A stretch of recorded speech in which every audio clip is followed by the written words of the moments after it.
Petit poste de travail improvisé, le picking le moins cher du monde dans la bouche pour mouiller l'embout. Voilà. Comme ça il sera bien souple.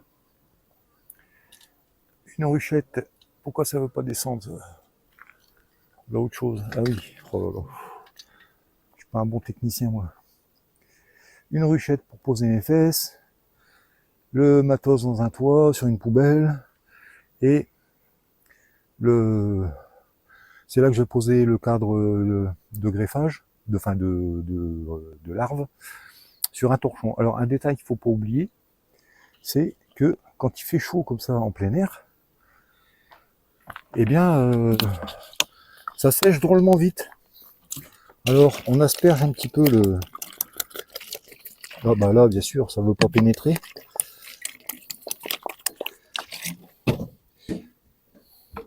Pour que ce soit humide,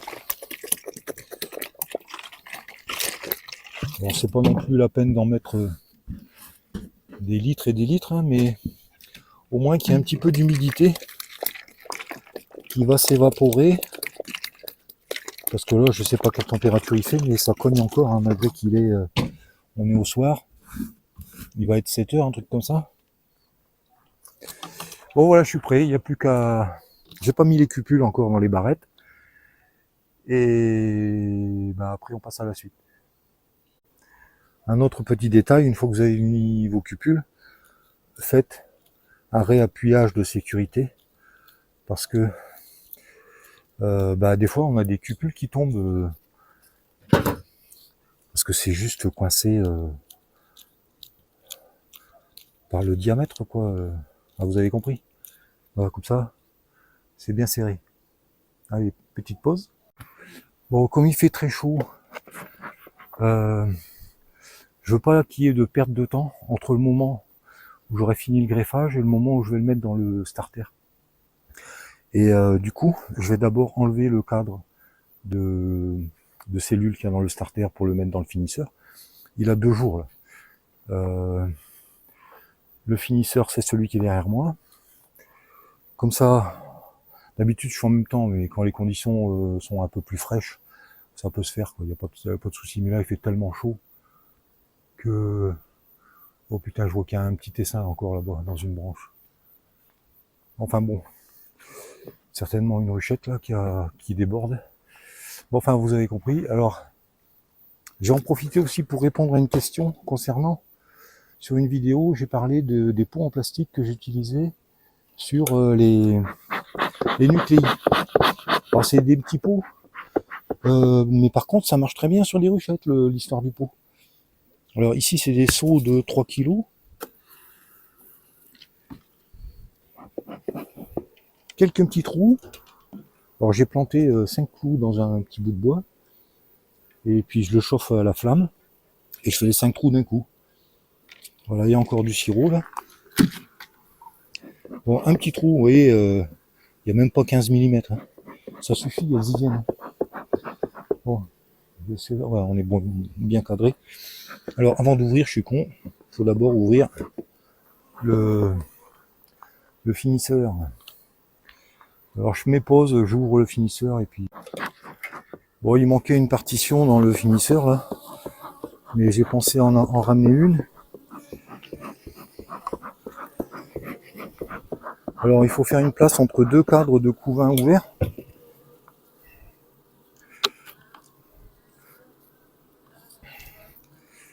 Alors normalement, je l'ai reconfiguré il n'y a pas longtemps.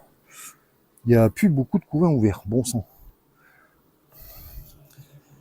Ah là là là là, il va encore falloir revenir là-dessus. Aïe aïe aïe. Oh là, puis là, ils me font une cellule, là, c'est quoi la blague encore?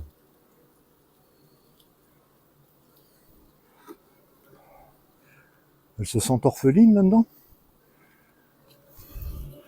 Elles me font des blagues là.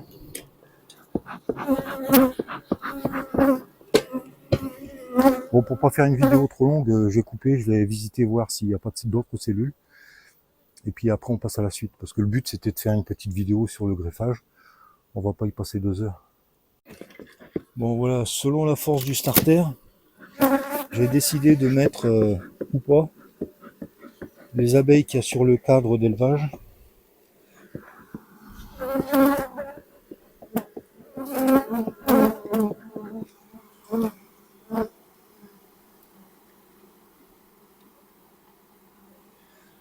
Là, il y a un peu de monde quand même. Le taux de réussite n'a pas l'air trop mal. Bon, je vais pas compter. Et hop, direct.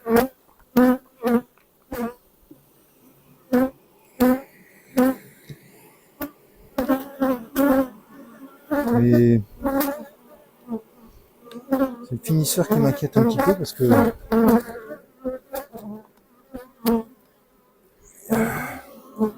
il n'y a pas trop de couvains ouverts en haut. Là. Il y en a un peu, mais pas beaucoup. Bon voilà, alors ici le starter je le referme. Et puis après je m'occupe du greffage. Bon alors est-ce que vous la reconnaissez celle-là, hein, c'est la fameuse souche qui cohabite avec deux rennes. Alors j'ai enlevé un couvain il n'y a pas longtemps, mais il va peut-être falloir que j'en enlève un autre, hein. Je voudrais pas que... Je veux pas m'embêter à mettre une hausse là-dessus. Je veux la maintenir un peu faible, juste qu'elle ait assez de quoi me faire quelques cadres où je peux tirer, où je peux choisir des larves, quoi.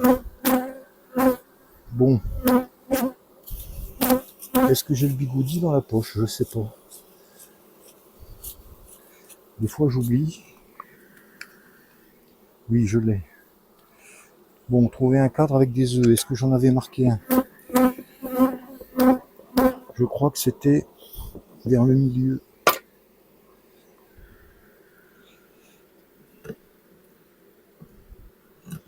Ah non, ça c'est ciré. C'est fraîchement ciré, fraîchement pendu. Pas encore pendu. Et ben qu'est-ce qu'elle fout celle-là? Ah si, pendu là. Ça commence. Peut-être là. Alors si c'est pas celui-là, c'est celui-là.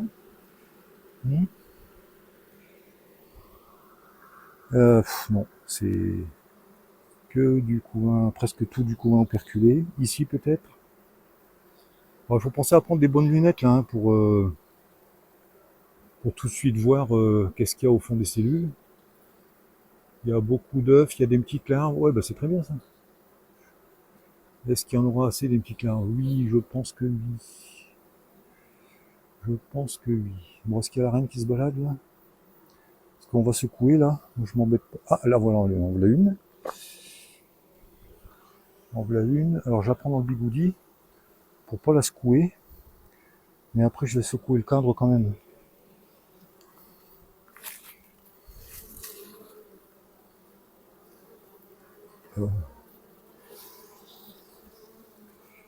Elle est en sécurité. Je regarde s'il n'y a pas la deuxième quelquefois. Ah, j'ai oublié un torchon. J'ai oublié un torchon. Bon, celui-là, je vais le secouer, mais je crois que j'en prends un deuxième.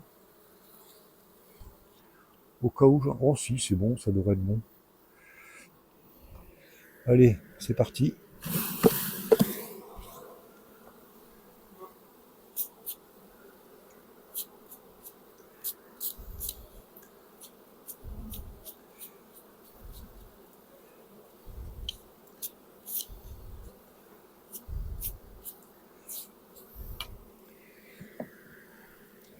Et plutôt que de remettre le... Je vais laisser la reine dans son bigoudi. Comme ça, elle est en sécurité.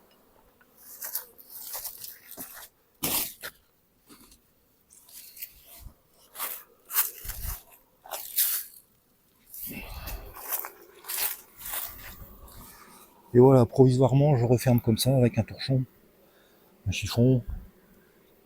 Ça ira bien. Allez, direction le greffage. On va s'installer là. Ouais, on est tellement plus confortable dans la voiture. Là, je suis pas bien là. Bon, j'ai recouvert un petit peu le couvain là, en temps de présenter la caméra. Alors, j'ai déjà une paire de loupes. Deuxième paire de loupes, je vous l'ai expliqué hein, que je suis aveugle. La lampe frontale, même si on est en plein jour, le chapeau c'est en trop. Alors, il faut une bonne lampe frontale, hein, sinon on n'y voit que dalle. Bon, j'espère que ça va aller. Bon, je sais pas ce que vous allez voir. J'espère que... Ouais, je sais pas si vous allez voir grand chose comme il faut. Ouais, ouais. Bon, on va voir. Allez, on commence. Alors, il faut commencer par choisir un coin du cadre où il y a pas mal de petites larves. Comme ça, après, on sait dans quel coin il faut piocher.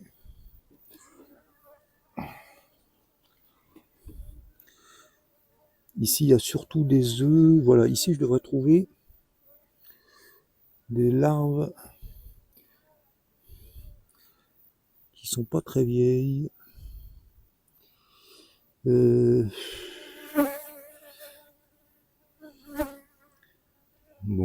on va commencer.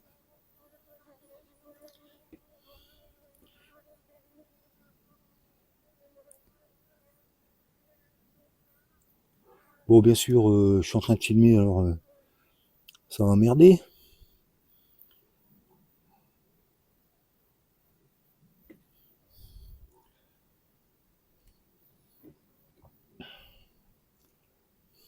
Bon, de toute façon, je suppose que vous avez déjà vu ça plein de fois.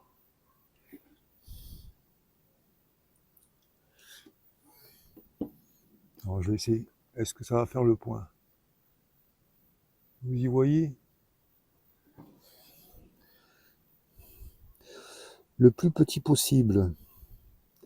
Bon, par contre, des fois, on trouve pas tout petit, tout petit. Alors, bah...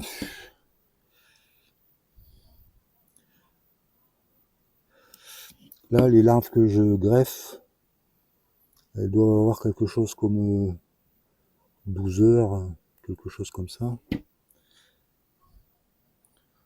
On est bon avec des larves de 12 heures. Mais ça m'arrive de greffer tout, encore plus petit, mais là, au niveau du taux de réussite, comme il y a très peu de gelées royales, quand elles sont toutes petites, toutes petites, toutes petites, bah, ça peut sécher très vite. Et c'est peut-être aussi un facteur de ratage. Merde, je l'ai mis à côté celle-là. Bon, faudra pas m'en vouloir si c'est mal cadré ou je sais pas quoi, hein, parce que là c'est de l'improvisation pour meubler.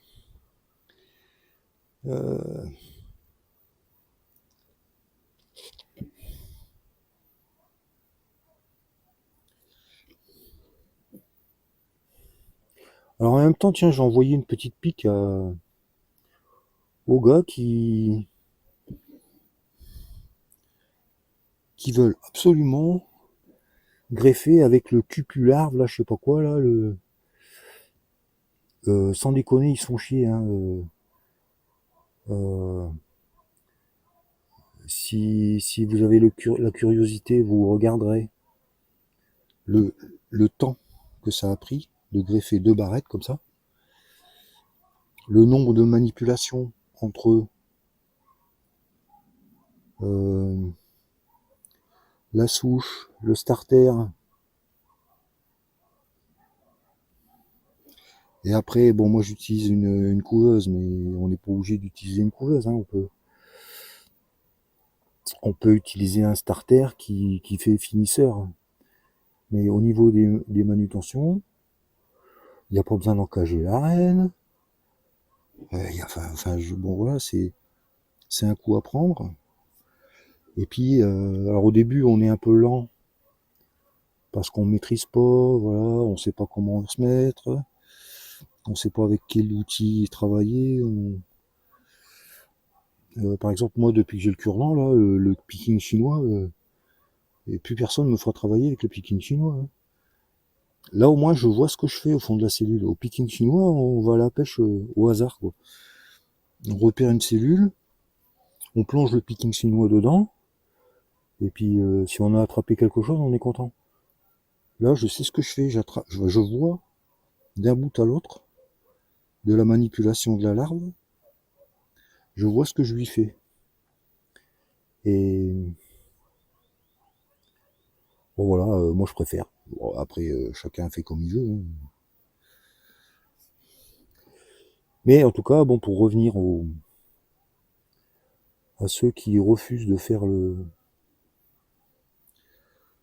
le picking sous prétexte que c'est trop difficile ou que ils voient plus clair, ben moi non plus je vois plus clair. Je mets 2 paires de loupes sur les yeux et ça, je m'en sors.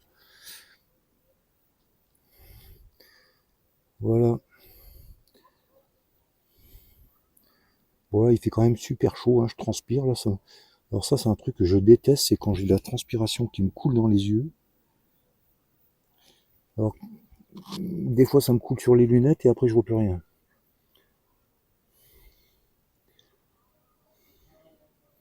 Alors les gens qui supportent bien la chaleur, vous ne savez pas la chance que vous avez. Parce que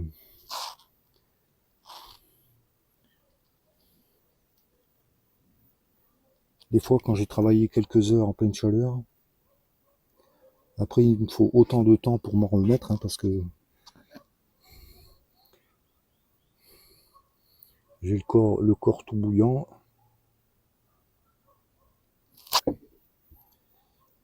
Enfin bon, je vais pas vous raconter mes petites misères.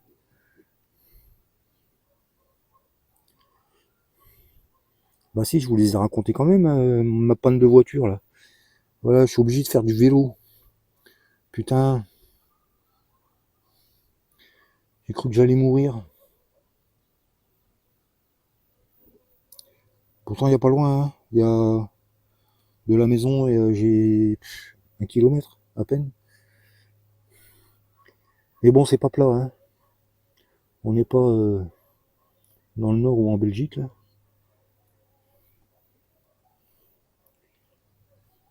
Oui, pour ceux qui ne l'auraient pas deviné à certaines de mes intonations, je suis originaire du Nord. Le Grand Nord, comme disait, bah, je sais même plus son nom, tiens.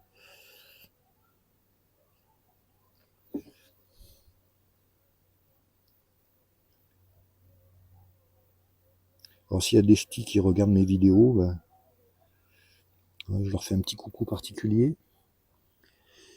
J'étais du Douaisis, dans un petit village qui s'appelle Masny, ça s'écrit M-A-S-N-Y. Mais je suis né dans un petit village, Monchecourt, comme on dit au nord, Monchecourt, dans une cité des mines. Par contre, je me souviens plus, il y avait 2 cités, il y avait une cité qui s'appelait Saint-Roch et l'autre Saint-Robert. Alors j'ai déménagé de là-bas, j'avais 10 ans, et je ne sais plus si c'était Saint-Roch ou Saint-Robert.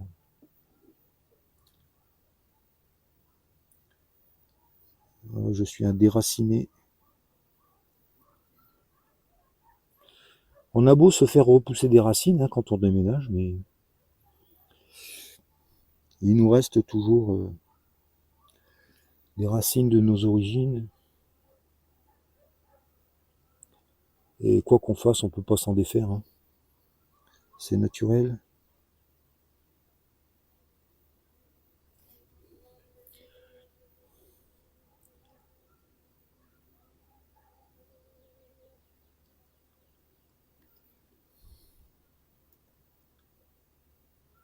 Bon, encore une. Alors généralement la dernière, il y a toujours une merde à la dernière. Ah non, oh, elle va pas se décoller, oui. Et voilà, qu'est-ce que je disais? Elle veut pas se décoller. Ah ça y est, c'est bon. Bon, toc, alors maintenant il faut le faire assez vite. Alors, on enclenche tout ça dans le cadre de greffage. Pim pam poum. Là, il fallait être calme et tout. Et maintenant, il va falloir speeder pour pas que ça sèche. Et vite, vite, vite. Oh là, ça colle pas ça. Ça va se casser la gueule. Alors le petit truc, hein, c'est la petite boulette de cire. Hop. Et après, ça tient un peu mieux déjà. Bon, on va faire tomber le cadre. Allez, je m'enlève les lunettes, la lumière, et j'insère. Bon, je vais pas déplacer la caméra. Vous comprenez que là, je le mets dans le starter et je referme. Allez, on voit après si j'ai autre chose à raconter. Bon, bien sûr, il faut pas oublier de remettre le cadre de la souche. Bon, le starter, il m'a fait une... je suis pas content parce que comme je trouvais qu'il était un peu faible en population, j'ai voulu enlever 2 cadres pour les resserrer avec une partition. Et ils se sont un peu agacés quand même. Hein. Ils ont fait on n'est pas content, on n'est pas contente. Contente. Allez ma belle, on rentre à la maison, voilà. Elle est gentille celle-là. Celles-là, elles sont gentilles tout plein. Bon, mais il faudra que je la diminue parce que si je veux garder cette souche, parce que là, les rennes que je fais, elles partent pas, elles partent en évaluation. Je veux dire par là que il faut d'abord évaluer ce qu'elles valent avant de vouloir les commercialiser. Alors je sais déjà que les filles sont pas très régulières. J'ai déjà dit sur une autre vidéo, parfois elles sont jaunes, parfois elles sont un peu noires. Et bah ça c'est pas terrible quoi, ça veut dire qu'il y a eu du croisement. Bon, on va faire une balade là. Et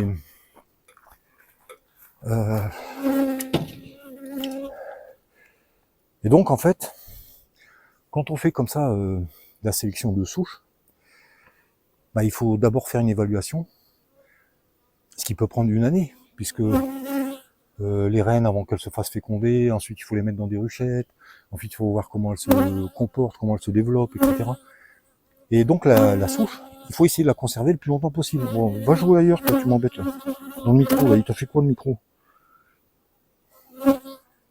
Non, couché à la niche, va à la maison, allez. Bon. Enfin donc vous avez compris que la souche, si on veut la garder 3 ans, il faut au moins 3 ans, il faut pouvoir la garder 3 ans. Bah il faut éviter de la faire pondre comme dans une ruche de production. Dans une ruche de production, votre reine, si elle a pondu comme une folle, au bout de 2 ans, il vaut mieux la changer. Parce que là, si on veut la garder pour pouvoir refaire ensuite des greffages, en sachant qu'on va avoir des filles qui auront tel ou tel comportement, eh ben une souche, il vaut mieux la réduire pour que la reine n'ait pas grand chose à pondre, pour pas qu'elle s'épuise, qu'elle épuise sa spermathèque. Voilà, bon, ben, vous m'avez compris. Alors j'espère que ce que j'aurais filmé là, ça aurait été suffisamment bien cadré. Je vais essayer de monter ça ce soir. Et puis bah à la prochaine. Ah oui, alors aussi. Bon, vous verrez. Allez vous balader sur la chaîne et vous verrez, regardez les dernières vidéos. Allez, bye bye, à la prochaine.